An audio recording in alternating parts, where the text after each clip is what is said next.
ఇక అగ్రరాజ్యంలో H1B visa దుమారం పైన చర్చిద్దాం. మనకు అందుబాటులో ఉన్నారు ప్రముఖ రాజకీయ విశ్లేషకులు డాక్టర్ అంది సత్యం గారు. అంది సత్యం గారు, గుడ్ ఈవినింగ్ అండి. Good evening.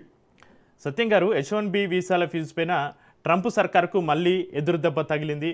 ఫీజులు చట్టబద్ధం కాదంటూ దిగువ న్యాయస్థానం ఇచ్చిన తీర్పుపైన స్టే ఇచ్చేందుకు అప్పీల్స్ కోర్టు నిరాకరించినటువంటి పరిస్థితి. అయితే అమెరికా కాంగ్రెస్ ఆమోదం లేకుండా H1B వీసా రుసుమును $1,00,000 పెంచడం అధ్యక్షుడి అధికార పరిధిలోకి వస్తుందా? కోర్టు దీన్ని చట్టవిరుద్ధమైన పన్నుగా ఎందుకు పేర్కొంది? సత్యం గారు,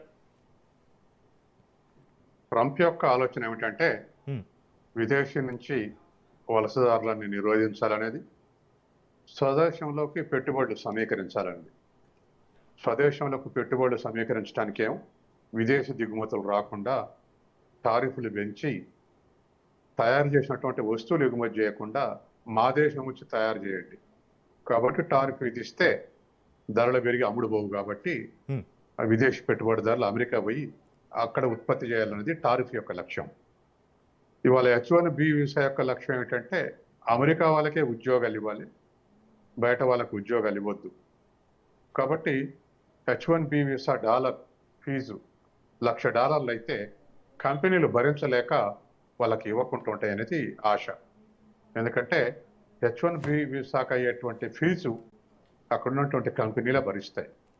ఇప్పటి వరకు $5,000 వరకు మ్యాక్సిమం H1B వీసా కోసం ఖర్చు చేశాయి కంపెనీలు. ఇప్పుడు ఒక ఉద్యోగస్తుని కోసం $1,00,000 ఖర్చు చేయమంటే అమెరికా కంపెనీలు, అక్కడ ఉన్నటువంటి సాఫ్ట్వేర్ కంపెనీలు వెనకం చేస్తాయి. వెనకం చేస్తే అమెరికన్స్ని ఉద్యోగాల్లోకి తీసుకుంటారనేది ట్రంప్ యొక్క ఆబ్జెక్టివ్. అయితే అసలు విషయం ఏంటంటే అమెరికాలో నేటివ్స్ వాళ్ళు టెక్నాలజీ కోర్సెస్ చాలా తక్కువ చదువుతారు. వాళ్ళు మేనేజ్మెంటు, తర్వాత సోషల్ సైన్సెస్, ఇతర కోర్సెస్ ఎక్కువ చదువుతారు. ఈ టెక్నికల్ కోర్సెస్, సాఫ్ట్వేర్ కానీ ఇతర ఐటీ కానీ ఇతర కోర్సెస్ విదేశాల నుంచి పోయిన వాళ్ళే ఎక్కువ చదువుతారు. కాబట్టి సహజంగానే సాఫ్ట్వేర్ కంపెనీలన్నీ కూడా చైనా భారతీయుల్ని ఎక్కువ నింపేస్తుంటాయి. వీళ్ళకున్నటువంటి ప్రతిభ, వీళ్ళకున్నటువంటి ఇంట్రెస్ట్, వీళ్ళకున్నటువంటి ఆబ్జెక్టివ్స్ ఇవన్నీ తెలుసుకొని వీళ్ళతోటే నింపేస్తాయి. కాబట్టి వాళ్ళ అమెరికన్స్ ప్రథమ ఎన్నికప్పుడే, ఇప్పుడు రెండోసారి ఎన్నికప్పుడే స్టేట్మెంట్ ఇచ్చారుగా, మేక్ అమెరికా గ్రేట్ అని. కాబట్టి అమెరికన్స్ని ముందుగా ఉద్యోగాలు తీసుకోవాలనేటువంటిది దీని ఉద్దేశం.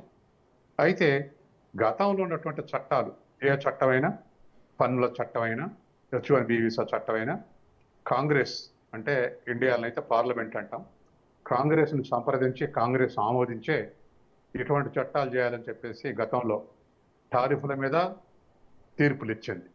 ఇప్పుడు H1B వీసా మీద కూడా $1,00,000 పెంచడం కరెక్ట్ కాదని కింది కోర్టు వేస్తే దరిదాపు అప్పీల్స్ కోర్టు కూడా దాన్ని సమర్థించింది. కాబట్టి అధ్యక్షునికి అధికారం లేదు, ఖచ్చితంగా కాంగ్రెస్ దీన్ని అప్రూవల్ చేయాల్సిందని వ్యతిరేక స్టేట్మెంట్ ఇచ్చింది. ఇవాళ ఇచ్చిన తర్వాత కూడా ట్రంప్ ఆగుతాడన్న నమ్మకం లేదు. ఎందుకంటే ట్రంప్కు పెద్దగా ఇంటర్నేషనల్ రిలేషన్స్ గురించి రెస్పెక్ట్ కానీ, ఇతర దేశాలతోటి కార్డియల్ రిలేషన్స్ కానీ, స్వదేశంలో అవసరాలు కానీ ఇవన్నీ ఆలోచించకుండా అమెరికన్స్కే ఉద్యోగాలు ఇవ్వాలనేటువంటిది తన ధ్యేయం. దాంతో ఇప్పుడు మళ్ళీ ఇంకా దానికి సవరణ చేసి మరి ఏదైనా చేయొచ్చు. అసలు సంవత్సరానికి 85,000 H1B వీసాలు ఇస్తున్నారు. ఒక 3 ఏళ్ల పాటు అసలు ఈ వీసాలు ఇవ్వద్దు, నిషేధం విధించాలి అని ప్రైవేట్ బిల్లు కోసం రిపబ్లికన్ సభ్యుడు విజ్ఞప్తి చేయడం ఏం నడుస్తున్నాయి. కాబట్టి ఇప్పటి వరకు వాస్తవానికి ట్రంప్ తెలుసో లేదో కానీ బ్రెయిన్ డ్రైన్ వల్లే ఇప్పటికి డెవలప్ అయినటువంటి దేశాలు డెవలప్ అయ్యాయి. 19వ శతాబ్దంలో ఇంగ్లాండ్ కానీ, యూరోప్ కానీ ప్రపంచవ్యాప్తంగా టాలెంటెడ్ ఉన్నటువంటి బ్రెయిన్ అంతా ఈ దేశాలు పోవడంతో ఆ దేశాలు 19వ శతాబ్దంలో డెవలప్ అయినాయి.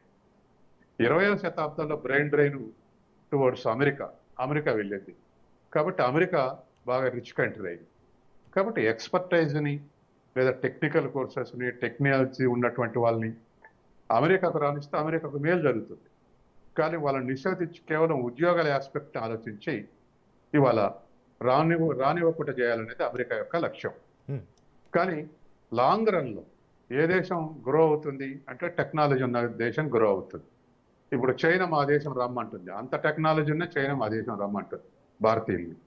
కాబట్టి లాంగ్ రన్లో ట్రంప్ యొక్క విధానాలు అమెరికాకు ఉపయోగపడతాయన్న నమ్మకం లేదు.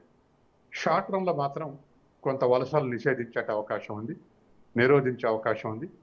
వలసలు కూడా విపరీతంగా పెరిగిపోయింది అమెరికా.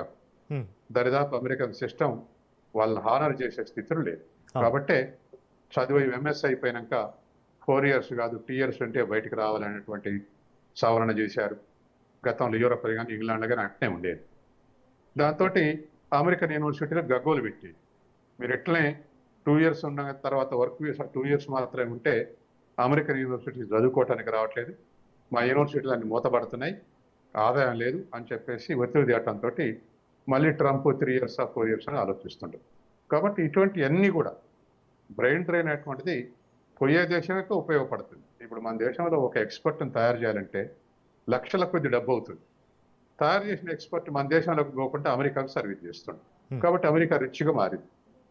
ఇట్లా ప్రపంచవ్యాప్తంగా ఉన్నటువంటి మెరిటోరియస్ పీపుల్ని అమెరికా డాలర్ల ఆశ చూపెట్టి అట్రాక్ట్ చేసి ఇవాళ నోబెల్ లారెట్స్ కానీ లేదా నోబెల్ లారెట్ స్థాయి వాళ్ళని అట్రాక్ట్ చేయడం వల్ల అమెరికా ముందుంది. కాబట్టి ఇది లాంగ్ రన్లో అమెరికాకు మేలు చేసింది, ఇతర దేశాలకు నష్టం చేసింది. ఇప్పుడు షార్ట్ రన్లో అమెరికాకు ఉద్యోగాలు ఇవ్వాలనే పేరిట ఈ $1,00,000 పెంచడం అనేది ట్రంప్ చేశాడు. దానికి వ్యతిరేకంగా క్రింది కోర్టు, అప్పీల్స్ కోర్టు అన్ని కూడా వ్యతిరేకంగా తీర్పు ఇచ్చినాయి. అయితే సత్యం గారు, ఈ నిర్ణయం వల్ల దేశానికి జరిగే నష్టాన్ని ట్రంప్ యంత్రాంగం కోర్టులో ఎందుకు నిరూపించుకోలేకపోయిందంటారు? అది ఎస్టాబ్లిష్ చేయాలి కోర్టు ముందల.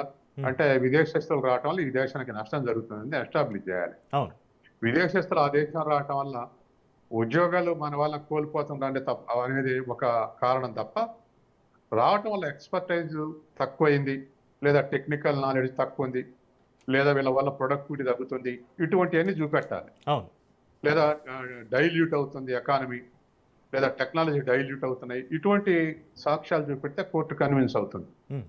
ఇవేమీ చూపెట్టలేకపోవడంతో అప్పీల్స్ కోర్టు కూడా కింద కోర్టు ఇచ్చిన తీర్పు కరెక్టే, అందుకని ఇది కరెక్ట్ కాదు, అమెరికన్ కాంగ్రెస్ పర్మిషన్ లేకుండా నీకు $1,00,000 చేసే అధికారం లేదని తీర్పు ఇచ్చింది. అయితే సత్యం గారు, ట్రంప్ ప్రభుత్వం ఈ తీర్పైన ఇంకా సుప్రీంకోర్టుకు వెళ్ళే అవకాశం ఉందంటారా? అక్కడ వారికి ఊరట లభించే ఛాన్సెస్ ఏమైనా ఉన్నాయా ట్రంప్కి? ట్రంప్ వెళ్తాడు. ట్రంప్ మండోడు, నన్ను ఏమనుకుంటారు, నా ఇమేజ్ ఏమవుతుందని ఆలోచించాడు. కాబట్టి గతంలో అనుభవం, మనం సంవత్సర కాలంగా ఆయన చేసినటువంటి చట్టాలు, ఆయన చేసిన తీరు, మనం అనుభవాలు చూస్తున్నాం కదా. కాబట్టి ఖచ్చితంగా అక్కడ వరకు తీసుకెళ్తాడు.